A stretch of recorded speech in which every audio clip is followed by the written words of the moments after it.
quando eu penso nessa história de essência, eu entendo tudo, mas como que a gente volta para uma coisa que a gente desconhece? Sabe? Como é que a gente volta para uma coisa que às vezes eu nunca vi, não reconheci isso quando eu era criança, eu não tive essa oportunidade de pôr para fora, entender o que seria essência, né?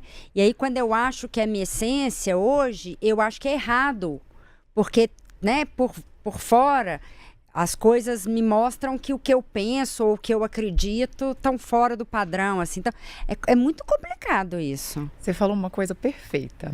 É que a gente precisa primeiro de autoconhecimento. A gente precisa se conhecer. E se conhecer é parar para se ouvir.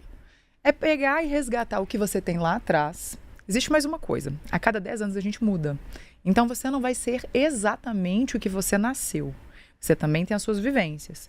Mas na soma disso, quanto mais você se conecta e você se conhece, nessa loucura do mundo novo, que exige muito, principalmente da mulher, a gente começa a encontrar equilíbrio.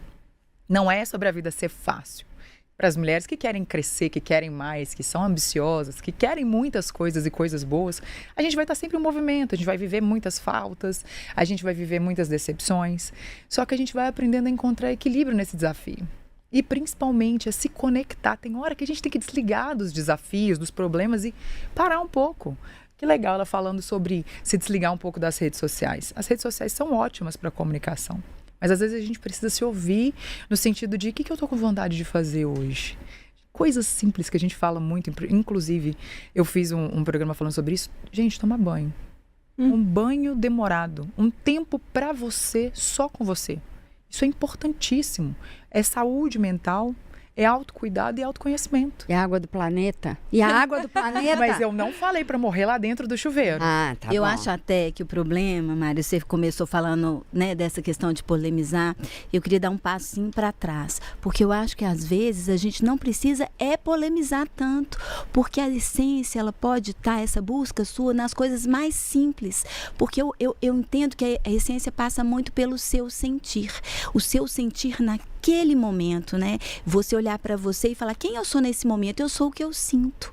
Eu sou o que eu sinto, eu sou a minha vivência, né? Por isso eu acho que a gente muda e concordo muito com a Ana que a gente vai mudando a cada fase.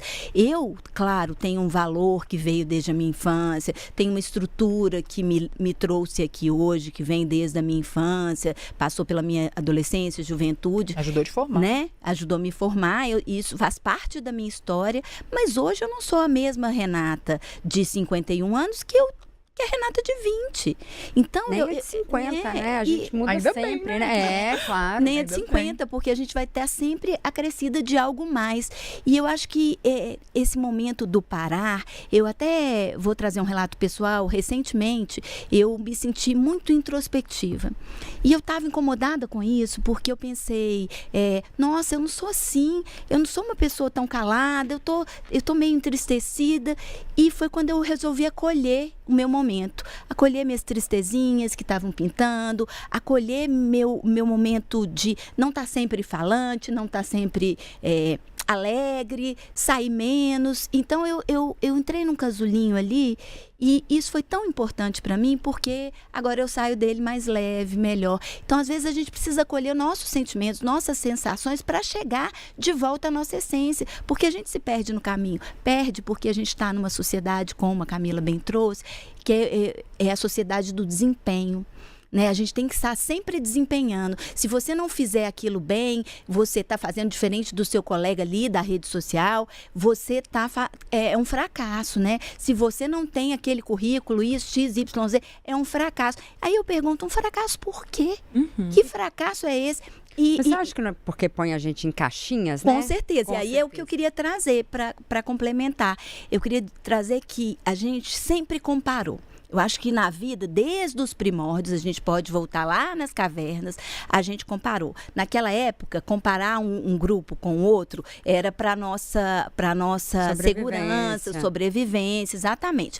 E aí a gente até veio esse ditado, né? A grama do vizinho é sempre mais verde, a gente usa aqui, isso muito não interessa, mas antes era o vizinho, agora a gente tem 1 milhão de vizinhos, porque a gente tem uma rede social onde os vizinhos vão passando ali o tempo todo e é vizinho demais pirando a nossa cabeça, é informação demais. Então, assim, eu não estou falando mal da comparação, inclusive eu defendo que a comparação, numa medida certa, numa medida assertiva, ela pode ser inspiradora. Mas e verdadeira, né, Rê? Porque as redes sociais, elas enganam muito mais do que a vida real, e aí, né? Antes, o vizinho do lado então, era real.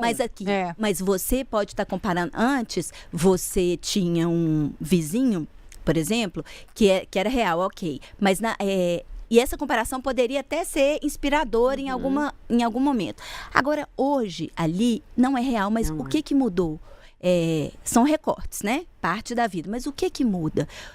Que você agora, a gente tem consciência disso, Ana, e aí eu queria trazer você para a conversa, e a gente tem consciência, você tem consciência de que muitas coisas que estão passando ali no seu feed são recortes, são fakes. São fakes, mas agora você se compara ao fake. Mesmo sabendo e consciente de que é fake, você está ali girando e ainda assim se comparando ao fake. Então, eu acho que isso é um ponto muito importante, porque a gente tem essa consciência e ainda assim sofre e ainda assim é capataz da gente mesmo, né? Porque eu entendo que nos responsabilizamos muito, queremos ser cada vez melhor e mesmo entendendo ali a função dos algoritmos e o que os algoritmos estão fazendo com a gente. Porque o que somos hoje, para as redes, somos produtos.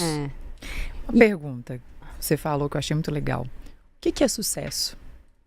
As redes sociais, a era das redes sociais, ela quis padronizar o sucesso. Como o sucesso é ter muito dinheiro, é fazer grandes viagens, carros muitos caros, roupas caras, muitos seguidores. Mas o sucesso, ele está atrelado de novo à sua essência, de novo a quem você é. O sucesso pode ser tirar 3 dias da semana para você fazer o que você gosta. O sucesso pode ser emagrecer 5 quilos que você queria. O sucesso pode ser conseguir cumprir as tarefas que você determinou. No dia. E isso é sucesso. Quando a gente se delicia com essas conquistas, a gente começa a viver a prosperidade de verdade. Às vezes, uma pessoa que está fazendo essa viagem, esse recorte que a gente não tem, os lugares que ela está indo são maravilhosos. Os melhores restaurantes, mas às vezes o convívio dentro dessa viagem é um inferno. Horrível. A gente não faz ideia do que acontece do outro lado, porque cada um coloca o recorte que interessa. E você vai vendo um exemplo banal, assim, que eu uso muito. Há muitos anos atrás, eu ficava muito triste quando chegava o Dia dos Namorados. Quando eu estava solteira, porque eu não tinha um namorado para comemorar. Depois eu fui conhecendo outros casais, fui percebendo que ter um namorado nem sempre era uma coisa maravilhosa. Às vezes a pessoa só estava ali segurando alguém para não estar sozinha, mas estava dentro de um relacionamento triste, ruim. Eu comecei a perceber que, peraí, não é o fato de se ter, mas é viver aquilo ali com qualidade. É ter o direito de, talvez eu vou viajar uma vez no ano, mas aquela viagem vai ser fantástica. Eu vou com as pessoas que eu gosto, para os lugares que eu quero, do jeito que eu planejei, que eu me proporcionei. E não significa que não vai ter problema nessa viagem, né, gente? Exatamente. Porque é o que a gente fala, o problema sempre E faz tem, parte. né? E graças a Deus, porque viram boas histórias. Exato. Mas